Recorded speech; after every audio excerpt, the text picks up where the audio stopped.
अंतरिक्ष बहुत बड़ा है।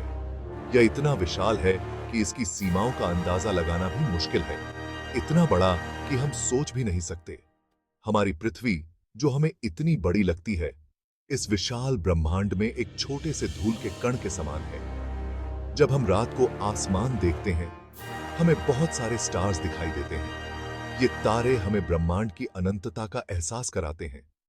हर स्टार एक सन है और उसके आसपास प्लैनेट्स घूम रहे होते हैं। ये प्लैनेट्स भी अपने अपने तरीके से अद्वितीय और रहस्यमय हैं। हमारा सन भी एक स्टार है जो मिल्की वे नाम के गैलेक्सी में है।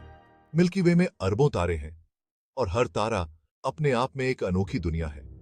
और मिल्की वे, ये तो बस अरबों गैलेक्सीज में से एक है। हर गैलेक्सी में अरबों तारे होते हैं और हर तारे के आसपास प्लैनेट्स हो सकते हैं। जरा सोचो, अरबों गैलेक्सीज और हर एक में अरबों स्टार्स।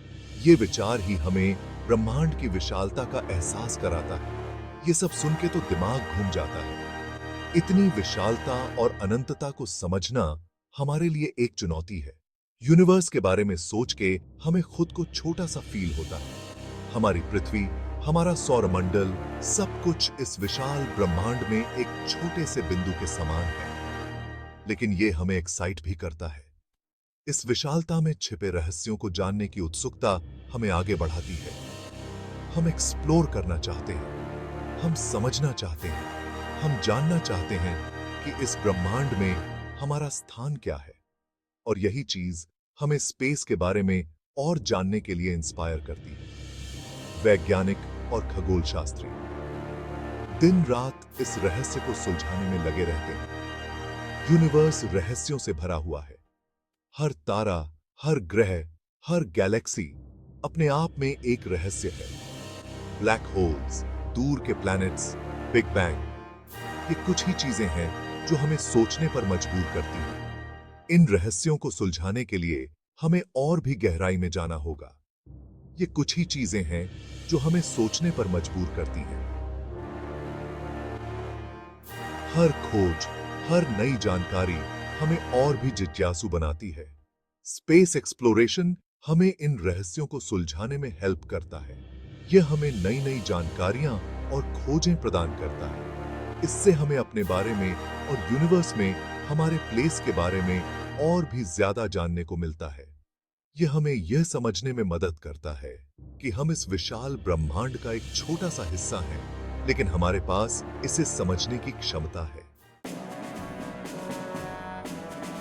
हमारा स्पेस जर्नी छोटे छोटे स्टेप से शुरू हुआ। पहले हमने धरती के एटमॉस्फेयर को समझा, फिर हमने रॉकेट्स को डेवलप किया जो हमें स्पेस तक ले जा सके। इस समय बचता थी 7 में सोवियत यूनियन ने स्पुतनिक लॉन्च किया, जो कि दुनिया का पहला आर्टिफिशियल सैटेलाइट था। इसने स्पेस एक्सप्लोरेशन के नए युग की शुरुआत की और दुनिया को दिखाया कि स्पेस में जाना संभव है। इस इवेंट ने सोवियत यूनियन और यूनाइटेड स्टेट्स ऑफ अमेरिका के बीच स्पेस रेस शुरू कर दी। दोनों देशों ने अपनी टेक्नोलॉजिकल और साइंटिफिक कैपेबिलिटीज को प्रूव करने के लिए एक दूसरे से कंपटीशन किया। सिर्फ 4 साल बाद यूरी गगारिन स्पेस में जाने वाले पहले इंसान बने। उनकी जर्नी ने साबित किया कि इंसान स्पेस में सर्वाइव कर सकता है। वोस्टॉक 1 पे की 1 पे उनका सफर बहुत इंपॉर्टेंट था। इस मिशन ने स्पेस ट्रैवल के लिए नए स्टैंडर्ड सेट किए और फ्यूचर मिशंस के लिए रास्ता बनाया। इसने दिखाया कि इंसान धरती के बाहर भी ट्रैवल कर सकते हैं। यह एक बहुत बड़ा अचीवमेंट था और इसने स्पेस एक्सप्लोरेशन के लिए नए डोर्स खोले। फिर 19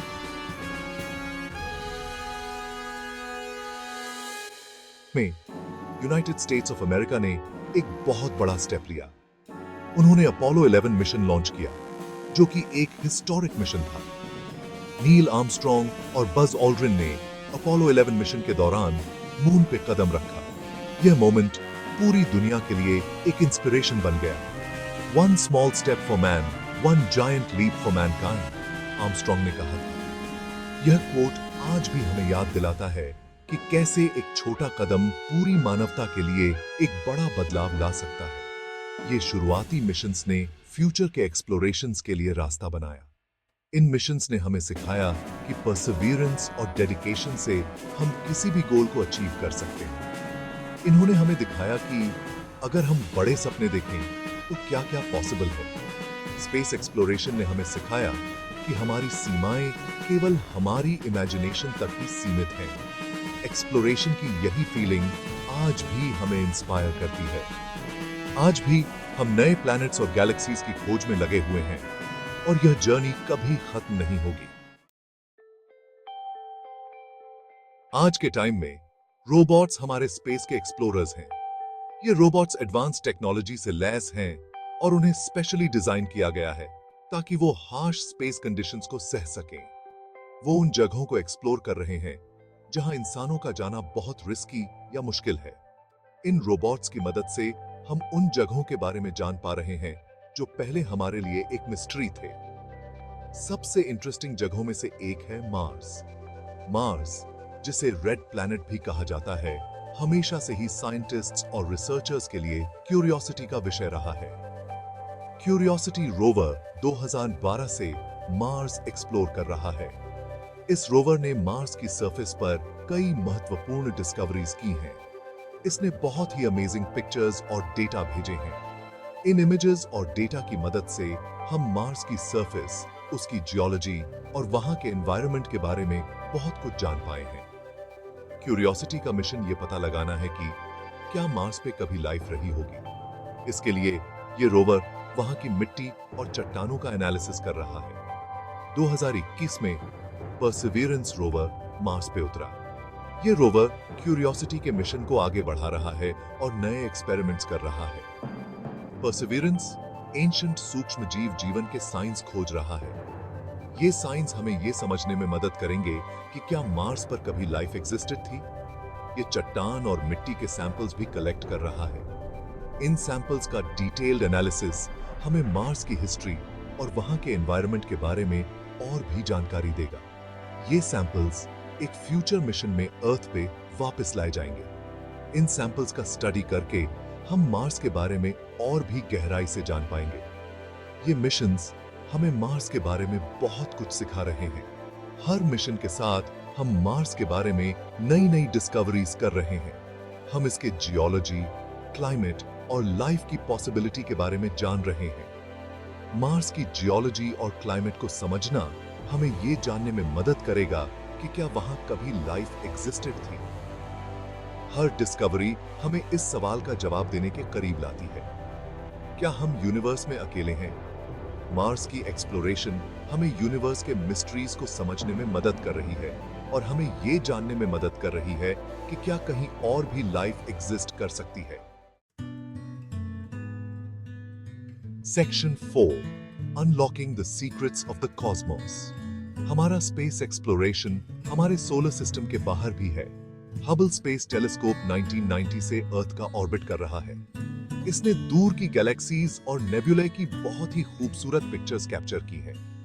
हबल ने हमें ये समझने में हेल्प की है कि स्टार्स कैसे बनते हैं और गैलेक्सीज कैसे इवॉल्व होते हैं। इसने डार्क मैटर और डार्क एनर्जी, एस्ट्रोनॉमी के दो सबसे बड़े रहस्यों के होने के एविडेंस भी दिए हैं। स्पेस एक्सप्लोरेशन सिर्फ टेलीस्कोप्स और रोबोट्स के बारे में नहीं है, ये लोगों के बारे में भी है। इंटरनेशनल स्पेस स्टेशन या ISS पे एस्ट्रोनॉट्स इंपॉर्टेंट रिसर्च कर रहे हैं।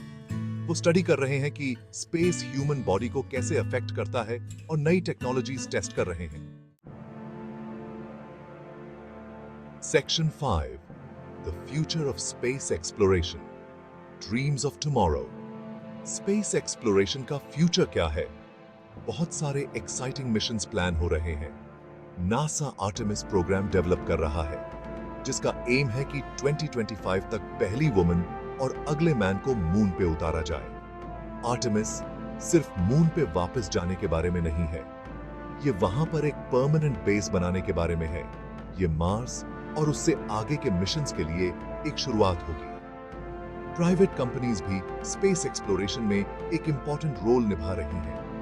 इलॉन मस्क द्वारा शुरू की गई SpaceX रीयूजेबल रॉकेट्स और स्पेसक्राफ्ट डेवलप कर रही है। उनका गोल है कि स्पेस ट्रैवल को ज्यादा अफोर्डेबल और एक्सेसिबल बनाया जाए। Section 6, cosmic perspective, our place in the universe. Space exploration सिर्फ एक साइंटिफिक एंडेवर नहीं है, ये डिस्कवरीज का एक ऐसा जर्नी है जो हमें बड़े सपने देखने और इम्पॉसिबल को पॉसिबल बनाने के लिए इंस्पायर करता है। जब हम स्टार्स को देखते हैं तो हमें यूनिवर्स में अपनी जगह याद आती है। हम किसी बहुत बड़ी और पुरानी चीज का हिस्सा हैं। हम कॉस्मोस से उन तरीकों से जुड़े हैं जिन्हें हम अभी समझना शुरू कर रहे हैं। स्पेस को एक्सप्लोर करके हम सिर्फ यूनिवर्स के बारे में ही नहीं सीख रहे हैं, बल्कि हम अपने बारे में भी सीख रहे हैं। तो आइए हम एक्सप्लोर करते रहें, डिस्कवर करते रहें और यूनिवर्स के वंडर्स से अमेज्ड होते रहें। स्पेस एक्सप्लोरेशन का फ्यूचर बहुत ब्राइट है और ये हम सबका है।